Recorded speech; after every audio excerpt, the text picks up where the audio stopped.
बोले वृंदावन बिहारी लाल की जय। कार्तिक मातम की जय। श्री सूजी महाराज कहते हैं कि ऋषिवरों, समस्त पापों को नष्ट करने वाला पुण्यदायक विष्णु जी को प्रिय ध्वजारोपण नामक व्रत के बारे में सुनाता हूं। ये व्रत ब्राह्मण, क्षत्रिय, वैश्य, शूद्र सभी के दुखों को दूर करने वाला, संसार से मुक्ति दिलाने वाला है। जो विष्णु मंदिर में शेष ध्वजारोपण करता है, ब्रह्म हत्याद सभी पापों से नष्ट हो जाता है।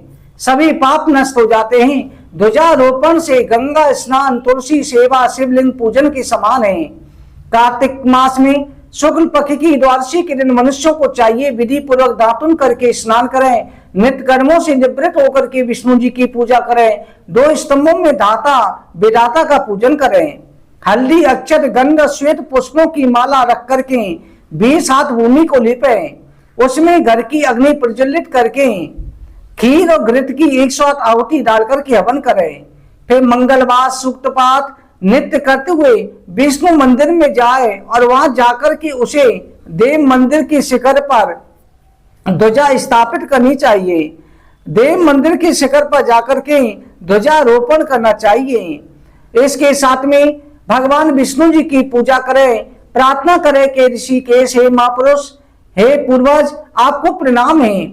संसार में जो कुछ भी है वो सब आपसे उत्पन्न है। आप ही पालन श्रृंगार करने वाले हैं। माधव, आप मुझ पर प्रसन्न हो। जिनके मुख से ब्राह्मण, भुजाओं से क्षत्रिय, जंघाओं से वैश्य, पैरों से शूद्र की उत्पत्ति हुई, जिन्हें लोग माया का संग रखने वाले, निर्मल स्वभाव का, शुद्ध, निर्विकार, निरंजन कहते हैं, उन भक्त वत्सल, भक्तिगम, जनार्दन, निर्गुण, परम सूक्ष्म देवता को बारंबार प्रणाम करता हूँ। जो हृदय में रहते हैं परंतु माया मोहित लोगों को दूर प्रतीत होते हैं, जो चिद्रूप और सदैव आनंददायक हैं, वो विष्णु मेरु पर कृपा करे। जो मनुष्य इस प्रकार से प्रार्थना करता है, विष्णु भगवान की कृपा प्राप्त होती है। विष्णु जी की स्तुति करके ब्राह्मणों को भोजन करावे, दान दक्षिणा देकर के आचार्य की पूजा करें, पुत्र मित्र स्त्री बंधुओं के साथ में भगवान विष्णु की भक्ति करते हुए रात्रि जागरण करें। जो व्यक्ति ध्वजारोपण करता है उसके फल को सुनो। हवा लगने से ध्वजा वस्त्र से जितनी बार फैलाता है, जितनी बार ध्वजा हिलती है, उतने जन्मों के पाप नष्ट हो जाते हैं। महापापी उत्पात की व्यक्ति भी विष्णु मंदिर में ध्वजा लगाने से पापों से छूट जाता है।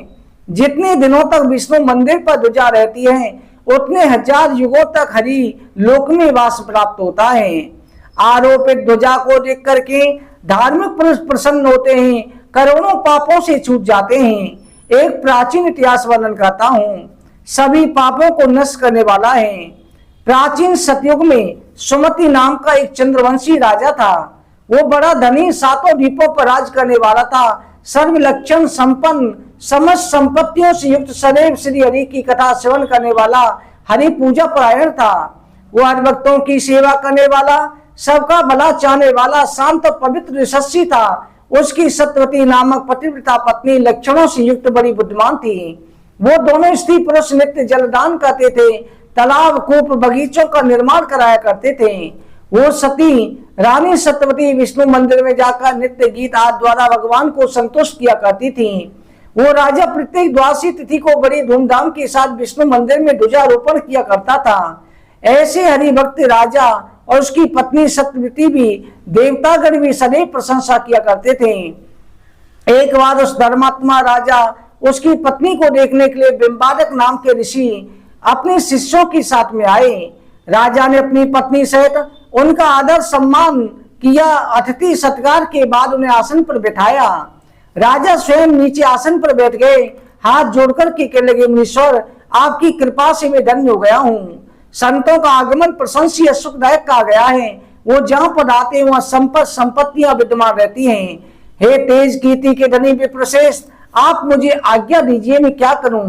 राजा के इन वचनों को सुनकर मुनि ने प्रसन्न होकर हाथ पकड़ते हुए कहा कि हे राजन, तुमने जो कुछ कहा है तुम्हारे कुल के अनुसार है। विनम्र पुरुषों को सभी के कल्याण की प्राप्ति होती है।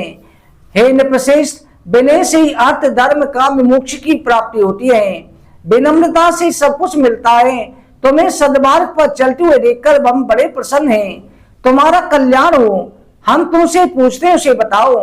विष्णु भगवान को प्रसन्न करने के लिए अनेक प्रकार के कार्य हैं, परंतु तुम अब तक केवल ध्वजारोपण कर्म ही करते हो। तुम्हारी पत्नी हमेशा नृत्य करती है, इसका कारण क्या है?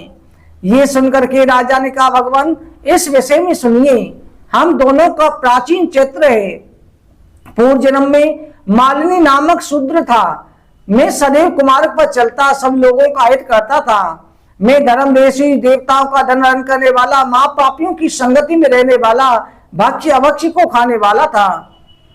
मैं गौ गाती, ब्राह्मण गाती, चोर, सब प्राणियों को मारने वाला, नित्य कठोर वचन बोलने वाला था, पापी और वेश्यागामी था। ये देख करके कुछ दिनों बाद लोगों ने मुझे त्याग दिया। मैं भाइयों से अलग दुखी होकर जंगल में चला गया। वहां मैं प्रतिदिन हरिणों का मांस खाता, यात्रियों को लूटता, उस निर्जन वन में अकेला दुखी होकर के रहता था। एक दिन मैं भूख और प्यास से धूप से व्याकुल होकर पुराने विष्णु मंदिर में पहुंचा, वही रहने लगा। टूटे फूटे मंदिर को मैंने तिनकों, पत्तों, लकड़ियों की सहायता से अच्छी तरह से सजा दिया। वहां रहने के उद्देश्य से वहां की जमीन को लीपा, फिर वहीं पर रह करके मैं हिरणों का शिकार करता। मैंने 20 दिन व्यतीत करे।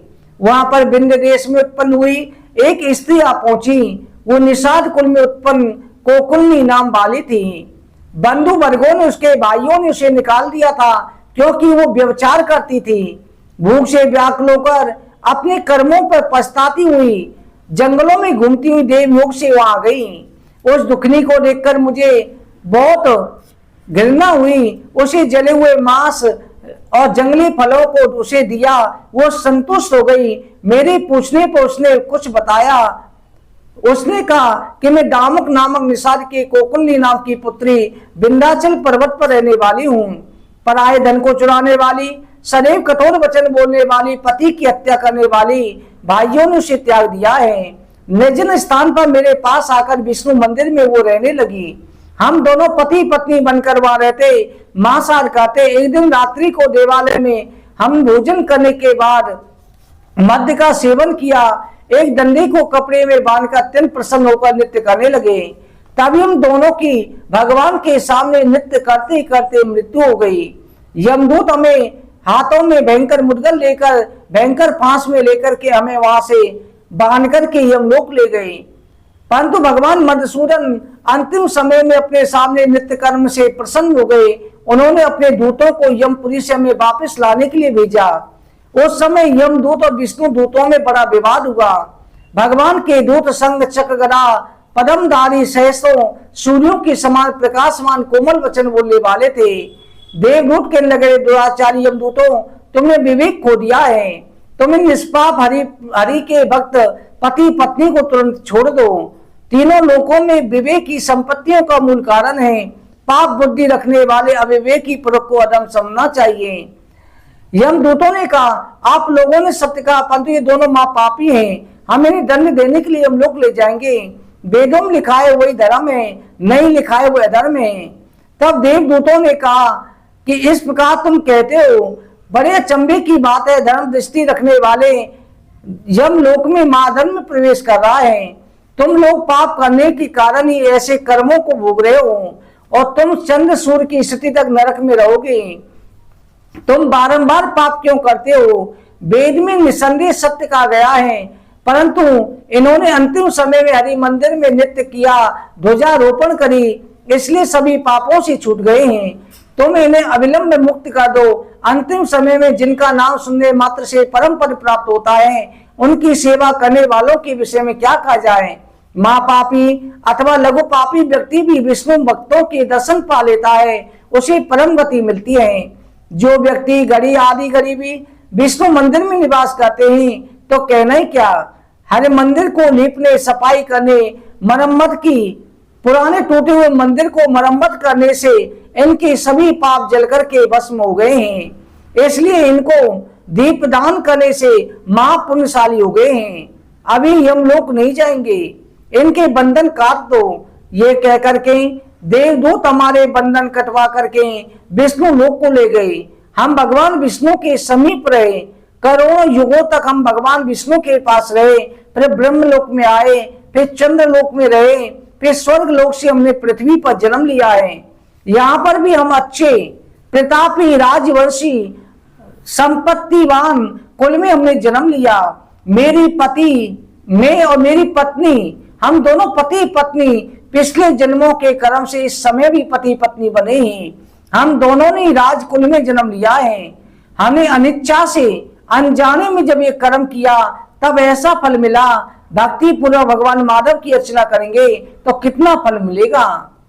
इस तरह से ऋषिवरों, बिंबादक मुनि ने जब ये सुना, सुनकर के राजा की प्रशंसा करते हुए अपने तपोवन को चले गए। इस पवित्र और समस्त पाप नाशक इतिहास को, कथा को जो लोग सुनते हैं, सुनाते हैं, उन्हें ध्वजारोपण का पुण्य प्राप्त होता है।